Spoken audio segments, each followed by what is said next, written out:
sometimes I wonder if people really contemplate what they're writing before they write these things. But I have a lot to say about this one.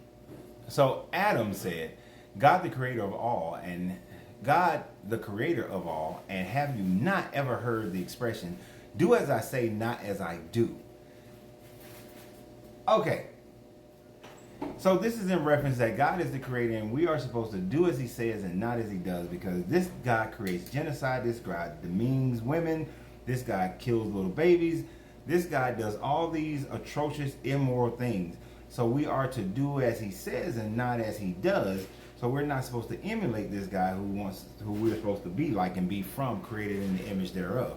But I want you to think about this on a more realistic plane. I and my kid's mother created those children. God didn't create them. We created them. If we had never gotten together, those children would never have been created. Now, since I created them, then I have rights and rules and carte blanche to do with them as I choose, because they are my creations.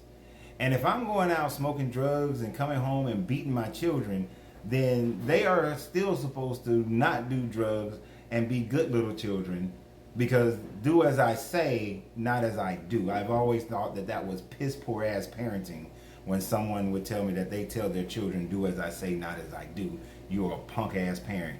And in this regard, this is some punkism here on this deity, to be able that, if that's your explanation.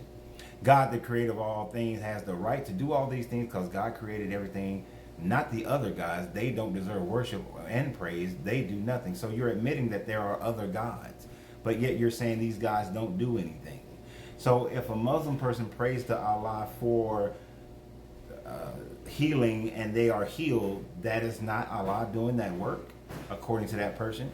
If a person prays to Brahma and they're praying to Brahma for some type of healing or some type of miracle and they get that miracle, they are not receiving the blessings of Brahma, but that person believes it just as much as you believe in yours. So is it not logical to say that their deity is providing those miracles for them, considering the fact that you're praying to your deity and you're getting those so-called miracles? So therefore, those persons' gods is doing their work.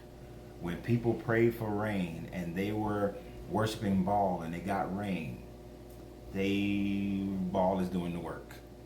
If people prayed to any deity and they got what they asked for, is it not that God doing the work? That's the logic of your statement, that your God is doing everything and their God hasn't done anything, so they don't deserve praise. So that means Moloch, who looks for children's sacrifices, deserve praise because he did things that those people wanted. And just because you believe that your God created everything does not necessarily mean that your God created everything, because you actually have absolutely zero proof of that. So if you can prove that, then prove it, but you can't. And the idea that just because something created something gives them right to do whatever they choose, if it's an inanimate object that has zero consciousness, I will grant you that. But the moment you have something that has consciousness, you lose your rights and ability to be able to do whatever you choose from it, with it.